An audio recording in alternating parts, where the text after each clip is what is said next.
Okay, so welcome back to the channel, guys. Bit of speed golf practice here and some of the things that you need to work on and do well to play good speed golf. So in speed golf, you only have a limited amount of clubs. So at the moment, I'm carrying around a 2-iron, an 8-iron, and a 50-degree wedge. So with the 50-degree, anything from about 80 meters in, I'm using this wedge, and yeah, basically have to be really good at hitting at different distances and using it around the greens. So speed golf, one of the most important thing is 3-putt avoidance. So if you can putt it within 3 feet of the hole and tap it in from there and avoid too many 3-putts, it's really going to help your score. And putting is a challenge with a wedge. You've got to use the blade of the wedge. So I'm going to do a bit of a practice session today where I'm going to do some short putts first, then practice some lag putting, uphill, downhill, left and right, and then finish with some chipping. So feel free to follow along and comment below if you've got any questions or any other suggestions along the way.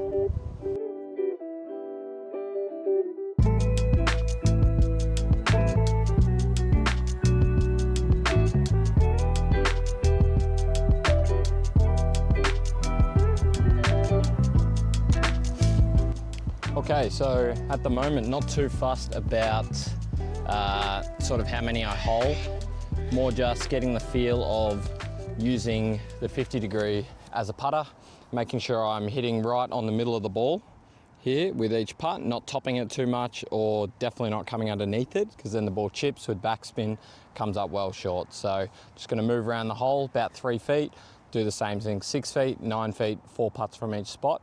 Try and hole as many as I can before I move into some lag putts.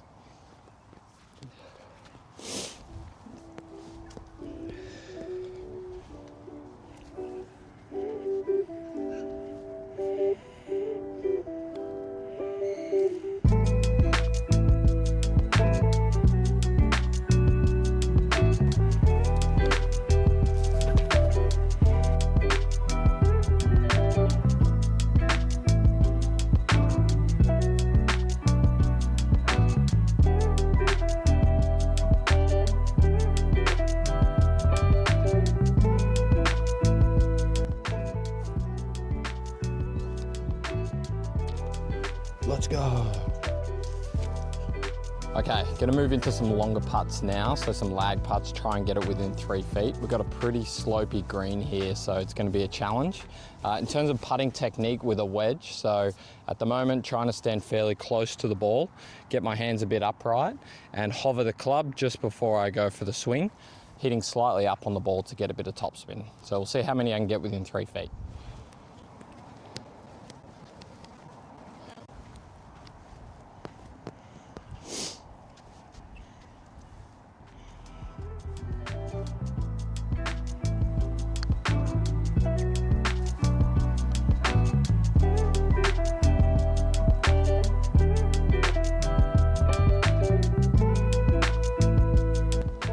Okay, about 3 out of 4, that's pretty good.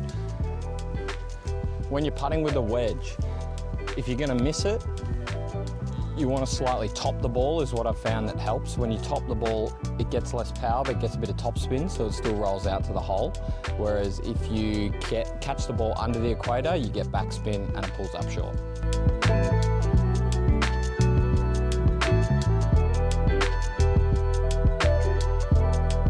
All right, pretty much all within 3 feet, so pretty happy with that there.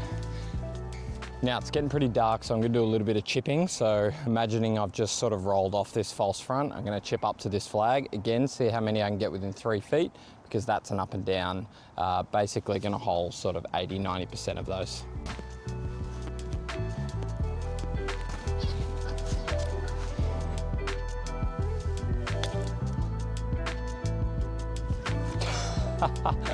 Just bladed it straight into the pin.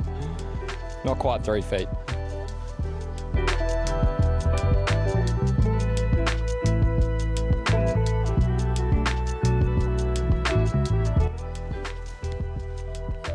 Okay, 0 for 4 there. I'm gonna have another go.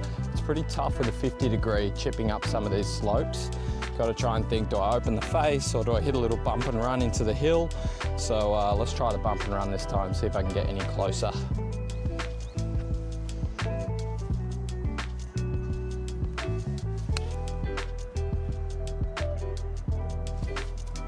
Good start already.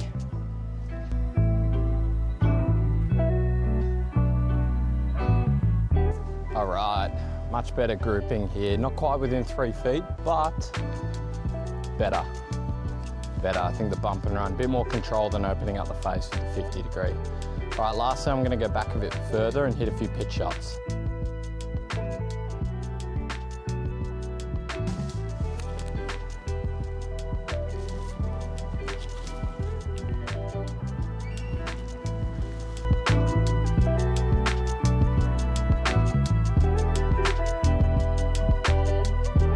All right, so 2 average, 1 good, and 1 bad. So guys, there you have it, a quick practice session just out here with a 50 degree wedge. Really, you can save so many shots around the green, but in speed golf, you're limited pretty much 1 short club unless you're carrying a putter with you. So there's a lot to practice. But yeah, we did our short putts, lag putts, chipping, and some pitching. So I'm sure if I do that every single day between now and the Speed Golf Oz Open, I might just win it.